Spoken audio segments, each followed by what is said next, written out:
আসসালামু আলাইকুম ওয়া রাহমাতুল্লাহি ওয়া বারাকাতুহু। আলহামদুলিল্লাহি ওয়া কাফা ওয়া সালামুন আলা ইবাদিহিল্লাযিনা ইসতাফা আম্মা বা'দ। ফাকাদ ক্বালা আল্লাহু তাবারাকা ওয়া তাআলা ফি মুহকামি কিতাবিহি আউযু বিল্লাহি মিনাশ শাইতানির রাজীম। লা ইয়ানহাকুমুল্লাহু আনিল্লাযিনা লাম ইউকাতিলুকুম ফিদ-দীন ওয়া লাম ইউখরিজুকুম মিন দিয়ারিকুম আন তাবাররুহুম ওয়া তুকসিতু ইলাইহিম ইন্নাল্লাহা ইউহিব্বুল মুকসিতিন।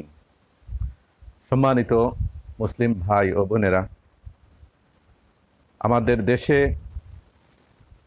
এক শ্রেণীর ধর্মীয় মহল এই শারদীয় দুর্গাপূজায় জামাত আমিরের শুভেচ্ছা জানানোর কারণে তোলপাড় শুরু হয়েছে। কেউ পক্ষে বলছেন, কেউ বিপক্ষে বলছেন। অধিকাংশ বক্তারা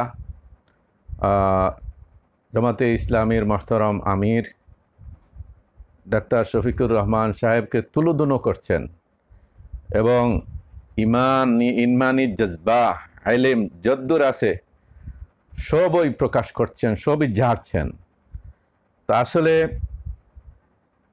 বিষয়টাকে জটিল না করে আমরা ইচ্ছা করলে সহজ করতে পারি, কিন্তু আমাদের ইলম বেশি হওয়ার কারণে আমরা এই ইলম ঝাড়তেই শুরু করছি। আসলে এমনটি কাম্য নয়। আমরা সকল ধর্মের লোক হই, আমরা বাংলাদেশের নাগরিক এবং সকল ধর্মের লোকদের ধর্মীয় স্বাধীনতা, নাগরিক অধিকার রয়েছে। তা তো অবশ্যই বিবেচনা রাখতে হবে এবং সমালোচনা, পর্যালোচনার ভাষাও তো সুন্দর মার্জিত হইতে হবে। ভাষা যদি এইরকম হয় যে সমালোচনার ভাষা দেখে অমুসলিম বা মুসলিম বা সুযোগ সন্ধানী কেউ বলবে যে এই তো উগ্র, হিংসুক, সংকীর্ণ, এই কথা বলার জন্য সুযোগ না পায়। শালীনতা, ভদ্রতার ভিতর দিয়েই আমাদেরকে সমালোচনা করতে হবে, বিরোধিতাও করতে হবে। এখন কথা হলো, ইসলাম তার অনুসারীদেরকে সকল ধর্মের মানুষের সাথে সদাচার করতে, মহানুভবতা প্রদর্শন করতে, সৌজন্য আচরণ করতে, মানবিক কারণে তাদের পাশে দাঁড়াতে আল্লাহ ইসলাম নির্দেশ করেছে। এখন কথা হলো, অমুসলিম বা বিধর্মীর মধ্যে এক শ্রেণী আছে শত্রুভাবাপন্ন, মুসলমানদের ক্ষতি সাধনে ব্যস্ত, ষড়যন্ত্রে ব্যস্ত। তাদের ব্যাপারে তো আর অন্তরঙ্গ সম্পর্ক স্থাপন করা যাবে না, কিন্তু আরও কিছু অমুসলিম আছেন যারা শত্রুভাবাপন্ন নয়, তারা ক্ষতি সাধনের চিন্তা করছে না। সে দেশের নাগরিক হিসেবে বসবাস করছে, আপনিও মুসলমান দেশের নাগরিক হিসেবে বসবাস করছেন। এইভাবে যার যার ধর্ম পালন করছে এবং যার যার ধর্ম নিয়ে সবাই আছে। তো এইসব লোকদের সাথে তো সদাচার করতে হবে। এজন্য সূরা মুমতাহিনার ৮ নম্বর আয়াতে আল্লাহ পাক রব্বুল আলামিন নিজেই বলেছেন, লা ইয়ানহাকুমুল্লাহু আনিল্লাযিনা লাম ইউকাতিলুকুম ফিদ-দীন ওয়া লাম ইউখরিজুকুম মিন দিয়ারিকুম আন তাবাররুহুম ওয়া তুকসিতু ইলাইহিম ইন্নাল্লাহা ইউহিব্বুল মুকসিতিন। যে আল্লাহ তাআলা তোমাদেরকে নিষেধ করেন না ওইসব অমুসলিমদের ব্যাপারে যারা তোমাদের সাথে ধর্ম নিয়ে যুদ্ধ করে নাই এবং তোমাদেরকে তোমাদের বাড়ি ঘর থেকে বের করে দেয়নি, বহিষ্কার করেনি। আল্লাহ তাআলা নিষেধ করেন না আন তাবাররুহুম, তাদের সাথে সদাচার করতে, মহানুভবতা প্রদর্শন করতে, ও তুকসিতু ইলাইহিম, এবং তাদের সাথে ইনসাফপূর্ণ আচরণ করতে, ন্যায়পরায়ণতা প্রদর্শন করতে আল্লাহ নিষেধ করেন না।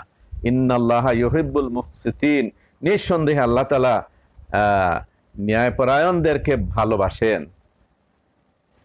কুরআনুল কারীমে এটা সূরা মুমতাহিনা আল্লাহ রাব্বুল আলামিন বলছেন, আয়াত নম্বর ৮। আরেকটি সূরাতে তিনি বলছেন, ওয়াইন আহাদুম মিনাল মুশরিকিন ইস্তাজারাকা ফাআজিরহু হাত্তা ইয়াসমা কালামাল্লাহি সুম্মা আবলিগহু মা'মানাহু। এটা আল্লাহ পাকের অর্ডার। যে কোনো মুশরিক, পৌত্তলিক, বহুত্ববাদী তোমার কাছে যদি আশ্রয় চায়, তুমি অবশ্যই তাকে আশ্রয় দিবে, যাতে সে আল্লাহর কালাম শুনতে পায়। তাফসিরে কুরতুবীতে লেখছে, আল্লাহর কালাম শোনানোর পর সে যদি তা গ্রহণ না করে, না শুনে, তবুও তাকে তার নিরাপদ স্থানে পৌঁছে দিতে হবে। এটাই একজন মুসলমানের দায়িত্ব, কর্তব্য। আল্লাহ রাব্বুল আলামিন বলছেন, সুম্মা আবলিগহু মানাহু, এরপর তুমি তাকে তার নিরাপদ স্থানে পৌঁছে দিবে। এগুলা হচ্ছে মানবিক আচরণ।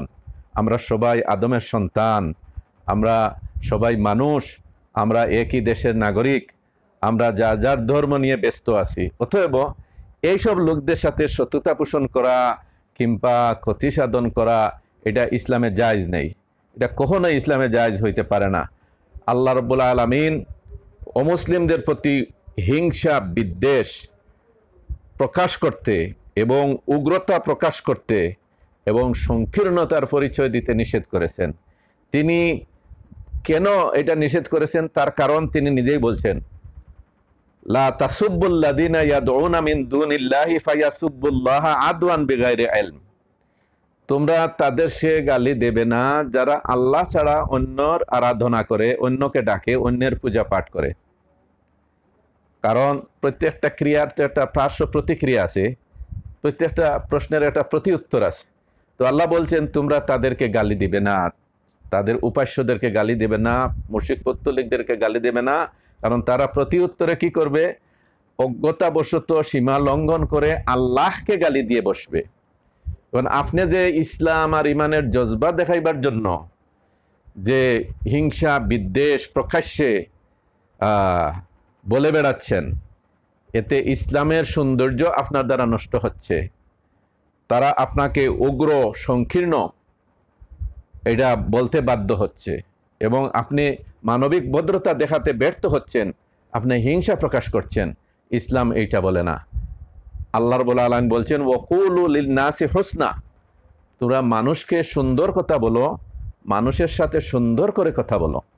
এখন আপনার দেশে হিন্দু ধর্মের লোক আছে, বৌদ্ধ ধর্মের লোক আছে, খ্রিস্টান ধর্মের লোক আছে।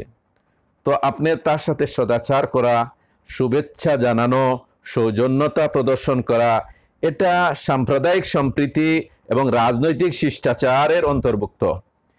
এটা শিরকি আকীদা গ্রহণ করা নয়, এটা মানবিক ভদ্রতা দেখানো। কারণ আল্লাহ বলছেন, আনতাবাররুহুম ওয়া তুকসিতু ইলাইহিম, তাদের সাথে সদাচার করা, তোমাদের সদাচার করা এবং মহানুভবতা প্রদর্শন করা, ইনসাফ করা, এটা আল্লাহ নিষেধ করেন না। তো এই সাম্প্রদায়িক সম্প্রীতি বজায় রাখা, রাজনৈতিক শিষ্টাচার দেখানো এবং তাদের ধর্মীয় অনুষ্ঠান তারা যাতে নিরাপদে পালন করতে পারে, এর জন্য তাদেরকে শুভেচ্ছা জানানো, তাদেরকে অভয় দেখানো, তাদের এইটা মানবিক ভদ্রতা। এটা তার শিরকি ধর্ম, বহুত্ববাদকে গ্রহণ করা হয়ে যায় না। এই জন্য আমি আমার দিনী ভাইদেরকে বলবো, রাসূলুল্লাহ সাল্লাল্লাহু আলাইহি ওয়াসাল্লাম তো এও বলছেন, প্রতিবেশী 3 শ্রেণী। 3 নম্বর শ্রেণীর কথা বলছেন, ও রাজুলুন মুশরিক লাহু হাক্কুল জাওয়ার, এই বহুত্ববাদী মুশরিক ব্যক্তি, তার রয়েছে প্রতিবেশীর অধিকার। আরেক হাদিসে আছে, ও রাজুলুন কাফের লাহু হাক্কুল জাওয়ার, অবিশ্বাসী ব্যক্তি, আপনি তো বিশ্বাসী, এখন আপনার প্রতিবেশী যে সে অবিশ্বাসী, ও লাহু হাক্কুল জাওয়ার, তার প্রতিবেশীর অধিকার রয়েছে। প্রতিবেশীর অধিকার মানে কি? সে আপনার কাছে সাহায্য চাইলে সাহায্য করবেন, ঋণ চাইলে ঋণ দিবেন, অসুস্থ হইলে সেবা শুশ্রূষার জন্য এগিয়ে আসবেন, তাকে সহযোগিতা করবেন, মানবিক ভদ্রতা দেখাবেন। আপনার উদারতা, সুন্দর আচরণে প্রভাবিত হইয়া দিন ইসলামও তো গ্রহণ করতে পারে। আপনি যদি হিংসা প্রকাশ করেন, আপনি যদি গীবত করেন, আপনি যদি তার পিছনে লেগে যান, তা আপনার ব্যবহারে বিরক্ত হয়ে, অতিষ্ঠ হয়ে, ঘৃণা প্রদর্শন করে সে ইসলাম ধর্মের দিকে আর কোনোদিন দীক্ষিত হবে না, মুসলমানদের প্রতি, ইসলামের প্রতি আর কোনোদিন আকৃষ্ট হবে না। ব্যবহার রাখতে হবে মানবিক ব্যবহার এবং সব কিছু করতে হবে একমাত্র আল্লাহর জন্যই। এই জন্য খুদ বুখারী শরীফ এবং মুসলিম শরীফের মধ্যে আছে, হযরত উসাইমা ইবনে যায়েদ রাদিয়াল্লাহু তাআলা আনহু বলছেন, আন্না রাসূলুল্লাহি সাল্লাল্লাহু আলাইহি ওয়াসাল্লাম মাররা বিমাজলিসিন ফিহি আখলাতুম মিনাল মুসলিমিন ওয়াল মুশরিকিনা আবাদাতিল আওসান ওয়াল ইয়াহুদ ফাসাল্লামা আলাইহিম। আল্লাহর রাসূল এক মজলিসের নিকট দিয়ে গেলেন, যে মজলিসের মধ্যে মুসলমান এবং মূর্তি পূজারী মুশরিক পৌত্তলিক এবং ইহুদিদের সংমিশ্রণ ছিল, এরা সবাই একত্রিত ছিল। ফাসাল্লামা আলাইহিম, আল্লাহ রাসূল তাদেরকে সালাম করেছেন, সৌজন্যতা দেখিয়েছেন, কল্যাণ কামনা করছেন। এই যে ভদ্রতা, শালীনতা, এটা দেখাইতে হবে। হ্যাঁ, এক শ্রেণী মানুষ আছে শত্রুভাবাপন্ন, এটা ক্ষতি সাধন করার চিন্তায় আছে, ইসলামের বিরুদ্ধে, মুসলমানদের বিরুদ্ধে সদা ষড়যন্ত্র করছে, দেশ থেকে তাড়ানোর গভীর ষড়যন্ত্রে লিপ্ত আছে। তাদের ব্যাপারে আপনি সতর্ক থাকবেন। তাদের প্রতি আমাদের আন্তরিক সম্পর্ক স্থাপনের দরকার নাই, তাদেরকে ভদ্রতা দেখাবার দরকার নাই। এটা স্বয়ং আল্লাহ নিজেই বলছেন, সূরা মুমতাহানার 9 নম্বর আয়াতেই বলছেন, ইন্নামা ইয়ানহাকুমুল্লাহু আনিল্লাযিনা কাতালুকুম ফিদ্দীন ওয়া আখরাজুকুম মিন দিয়ারিকুম ওয়া যাহারু আলা ইখরাজিকুম আন তুওয়াল্লুহুম ওয়া মান ইয়াতাওয়াল্লাহুম ফাউলাইকা হুমুজ জালিমুন। আল্লাহ তাআলা শুধু শুধু নিষেধ করেন তোমাদেরকে আন্তরিক সম্পর্ক স্থাপন করতে এইসব অমুসলিমদের সাথে, যারা তোমাদের সাথে দ্বীনের বিষয়ে যুদ্ধ করেছে, তোমাদের বাড়িঘর থেকে বহিষ্কার করে দিয়েছে এবং তোমাদেরকে বহিষ্কার করার ব্যাপারে অন্যদেরকে সাহায্য সহযোগিতাও করেছে। তাদের সাথে আন্তরিক সম্পর্ক স্থাপন করতে আল্লাহ নিষেধ করছেন এবং বলছেন ওমা ইয়াতাওয়াল্লাহুম, যারা তাদের সাথে বন্ধুত্ব স্থাপন করবে, আন্তরিক সম্পর্ক স্থাপন করবে, ফাউলাইকা হুমুজ জালিমুন, তারাই তো জালিম। আমরা তো যে অন্যায় করে, আরে সে অন্যায়কারী মুসলিম হইলেও তো তার সাথে আন্তরিক সম্পর্ক স্থাপন করা যাবে না। আর অমুসলিম যদি ষড়যন্ত্রে লিপ্ত, তাকে ক্ষতি সাধন করার চিন্তা করে দেশ থেকে তাড়িয়ে দিতে চায়, তাহলে তার লগে তো আমাদের হৃদ্যতা, আন্তরিক সম্পর্ক স্থাপন হইতে পারে না। এখন কথা হলো, এই যে হিন্দু ধর্মের অনুসারীরা তাদের শারদীয় দুর্গা পূজা, আর এই যে তাদের একটা বড় পূজা, এইটা তারা অনুষ্ঠান করছেন। এখন যারা সরকার এবং রাষ্ট্র পরিচালনায় থাকেন, যেমন ধর্ম উপদেষ্টা আছেন, ধর্মমন্ত্রী, ধর্ম প্রতিমন্ত্রী থাকেন, বা ওই এলাকায় সরকারি কর্মকর্তা যারা থাকেন, হ্যাঁ, তারা যাবেন, খোঁজ খবর নেবেন এবং তারা নির্বিঘ্নে, বিনা বাধায়, নির্ভয়ে তাদের পূজা পাঠ, ধর্মীয় কাজ যাতে করতে পারে, এই ব্যাপারে সহযোগিতা করবেন, খোঁজ খবর নেবেন। এইটা হলো দায়িত্বশীল হিসাবে অধীনস্থ নাগরিকদের পাশে দাঁড়ানো, তাদের খোঁজ খবর নেওয়া। এটা সরকার, সমাজ, রাষ্ট্র পরিচালনায় যারা কর্তব্য ব্যক্তি রয়েছেন, এটা তাদের দায়িত্ব এবং তাদের কর্তব্য। হ্যাঁ, কিন্তু এমনি আমরা যারা রাজনৈতিক বিভিন্ন দলের লোক আছি, আমরা পরস্পরকে সৌজন্যতা, শুভেচ্ছা আমরা জানাতে পারি। এইটা হলো রাজনৈতিক শিষ্টাচার, এইটা আমাদের দেশের কালচার। এর মানে এইটা নয় যে আপনি তাদের ধর্মকে গ্রহণ করে ফেলেছেন কিংবা এই শিরিককেই আপনি সমর্থন করে ফেলেছেন, আপনি মুশরিক হয়ে গেছেন, ঈমান নষ্ট হয়ে গেছে, ইসলাম থেকে বেরিয়ে গেছে, এইরকম বলার কোনো সুযোগ নাই। আপনি আপনার অবস্থানেই আছেন, তারা তাদের অবস্থানে আছে। এটা সামাজিক শিষ্টাচার, ভদ্রতাই দেখানো হয়েছে, এছাড়া আর কিছু নয়। তবে প্রত্যেক ধর্ম যার যার এবং অনুষ্ঠানও তাদেরই। অতএব কোনো নির্দিষ্ট ধর্মীয় অনুষ্ঠানে অমুসলিম মুসলমানদের অনুষ্ঠানে আসবে না, আর মুসলিম কোনো অমুসলিমের অনুষ্ঠানে যাবে না। তো এইখানে ইসলামের বিধান হলো যে তাদের এই অনুষ্ঠান, পূজা পাঠে অংশগ্রহণ না করা, এটা তাদের একান্ত ধর্মীয় কাজ। এই জন্য আল্লাহ রসুল সাল্লাল্লাহু আলাইহি ওয়াসাল্লাম বলছেন, মান কাসসারা সাওয়াদা কওমিন ফাহুয়া মিনহুম, যে ব্যক্তি কোনো সম্প্রদায়ের সংখ্যা বৃদ্ধি করে, তাদের অনুষ্ঠানে অংশগ্রহণ করে সংখ্যা বৃদ্ধি করে, সে তাদের মধ্যেই গণ্য হবে। এজন্য আমরা এই যে মুসলমানদের সন্তানেরা গিয়ে এখানে ভিড় জমায়, সার্কাস দেখে, এগুলা মোটেও ঠিক নয়। কিন্তু তারা তাদের নিজস্ব ধর্ম পালনে আমরা প্রতিবন্ধক হব না। আমরা এই অনুষ্ঠান বন্ডুল করার জন্য পিছনে লাগবো না, এইটা মোটেও ইসলাম সমর্থন করে না। আল্লাহ রসুল সাল্লাল্লাহু আলাইহি সাল্লাম তো তার হাদিসে বলছেন, আলা মান জালামা মুআহিদান আও ইন তাকাসাহু আও কাল্লাফাহু ফাওকা তাকাতিহি আও আখাযা মিনহু শাইআন বিগাইরি তিবি নাফসিন ফাআনা হাজিজুহু ইয়াউমাল কিয়ামা। যে সাবধান, যে ব্যক্তি কোনো চুক্তিবদ্ধ মুসলিমদের প্রতি জুলুম করে বা তাকে হেয় প্রতিপন্ন করে কিংবা তার সাধ্যের অতিরিক্ত বোঝা চাপিয়ে দেয় অথবা তার কাছ থেকে জোর করে কিছু ছিনিয়ে নেয়, তাহলে আমি কিয়ামতের দিন তার বিরুদ্ধে অভিযোগকারী হব। সুনানে আবি দাউদ হাদিস নম্বর 3052। আরেক হাদিসে তিনি বলেছেন, মান কাতালা মুআহিদান লাম ইয়ারিহ রাইহাতাল জান্নাহ ওয়া ইন্না রিহাহা তুজাদু মিন মাসিরাতি 40 আমান। যে ব্যক্তি কোনো মুসলিম ব্যক্তিকে হত্যা করে সে জান্নাতের ঘ্রাণও পাবে না, আর জান্নাতের ঘ্রাণ তো 40 বছরের দূরত্ব থেকেও পাওয়া যায়, অনুভব করা যায়। সহিহুল বুখারী হাদিস নম্বর 3166। তো সম্মানিত দিনী ভাইরা, আমরা এমন ভাষায় বিরোধিতা করব না, সমালোচনা করব না, যার থেকে সুযোগ সন্ধানীরা বলবে এই যে দেহ সংকীর্ণ, এই দেহ উগ্র, এই হলো আপনার হিংসুক, এইরকম যেন না বলে। আপনি ভদ্রতা শালীনতার সাথে মার্জিত ভাষায় বিরোধিতা করেন, সমালোচনা করেন, এতে কোনো সমস্যা নাই। আল্লাহ রাব্বুল আলামিন নিজেই তো বলেছেন, ওলা তুজাদিলু আহলাল কিতাব ইল্লা বিল্লাতি হিয়া আহসান। আর তোমরা উত্তম পন্থা ছাড়া আহলে কিতাবের সাথে বিতর্ক করবে না। এই জন্য উত্তম পন্থাই করতে হবে। আরো জায়গায় বলছেন, ইদফা বিল্লাতি হিয়া আহসানুস সাইয়্যা নাহনু আ'লামু মিয়া ইয়াসিফুন। মন্দের মোকাবেলা করুন যা উত্তম তার দ্বারা।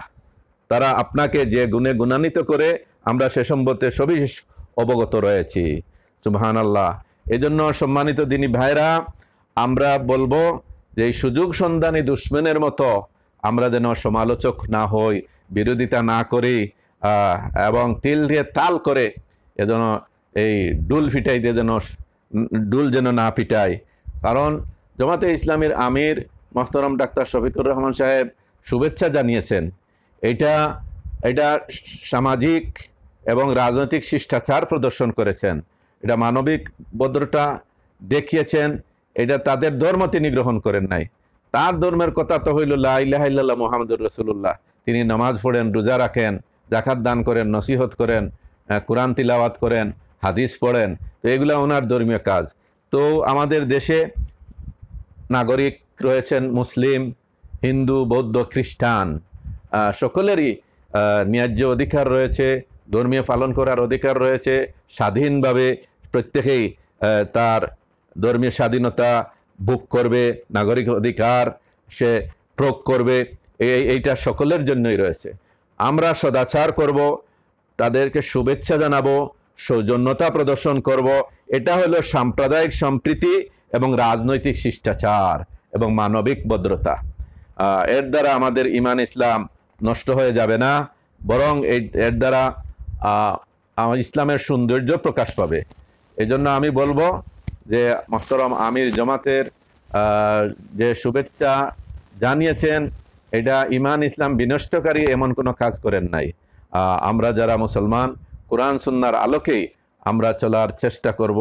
আল্লাহ পাক রব্বুল আলামিন আমাদেরকে সহি সমঝ দান করুন এবং উগ্রতা, সংকীর্ণতা এটা প্রদর্শন করা থেকে আমাদেরকে বিরত রাখুন, হেফাজত করুন। আসসালামু আলাইকুম ওয়া রাহমাতুল্লাহি ওয়া বারাকাতুহু।